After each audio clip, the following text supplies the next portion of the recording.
బ్రాహ్మణ సేవా సమితి వ్యవస్థాపక అధ్యక్షులు జీవి మాధవరావు ఆధ్వర్యంలో ఆదివారం వారి కార్యాలయం నందు 10 నిరుపేద బ్రాహ్మణ కుటుంబాలకి బియ్యం నూతన వస్త్రాలు బహుకరణ జరిగింది.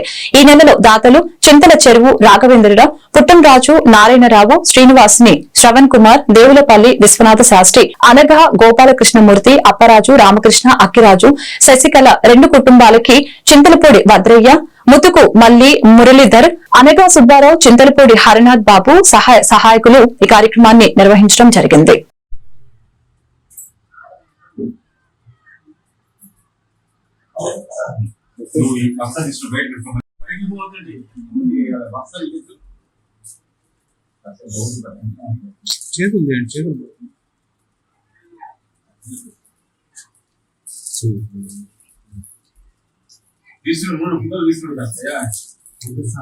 చివరిలో గ్రూప్ ఫోటో ఆయన అంటారు తీసుకున్న పూలు తర్వాత అందరికి కావాలి.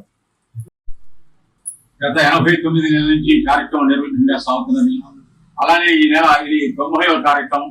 దాతల సహాయ సహకారంతో ఈ నెలలో 10 మందికి మనం వితరణ కార్యక్రమం జరుపుతున్నాం. అలానే ఈ నెలలో కార్యక్రమానికి ఒక గొప్ప విశిష్టత ఉన్నది. ఈ రోజు గురు పౌర్ణమి సందర్భంగా ఎంతో మంది విద్యార్థులని తీర్చిదిద్దినటువంటి పోలూరు సుబ్బారావు గారు, గురువు గారు అయినటువంటి పోలూరు సుబ్బారావు గారికి వాళ్ళు సన్మానించుకోవడం చాలా అదృష్టంగా భావిస్తున్నాము. అలానే పోలూరు సుబ్బారావు గారు భార్య అయినటువంటి అంజలీదేవి గారు గత 12 సంవత్సరాలు బట్టి కౌన్సిలర్ గా ఉంటూ ఏకగ్రీవంగా ముందుకు నడుస్తూ ఆమె ముందుకు ఎలక్షన్ వెళ్ళిపోవడం చాలా సంతోషకారిగా ఉంది. ఆమెని మనం ఇవాళ సన్మానించుకోవడం కూడా చాలా ఆనందదాయకంగా ఉంది. ముందు ఆమెని, మన పెళ్ళమ్మని మనం మున్సిపల్ అధ్యక్ష స్థానంలో కూర్చోబెట్టాల్సిన బాధ్యత మన అందరికీ ఉందని చెప్పి నేను సభాముఖంగా గుర్తుచేస్తాను.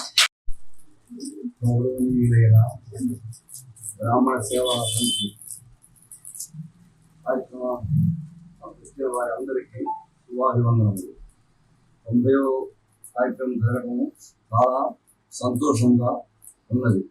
ఇంకా కార్యక్రమాలు బాగా జరగాలని దాతలు ముందుకు వచ్చి బావగారి మాధవ గారు ఇంకా బాగా కార్యక్రమాలు చేయాలని, మంచి ఆరోగ్యాన్ని ఇవ్వాలని కోరుతున్నాను.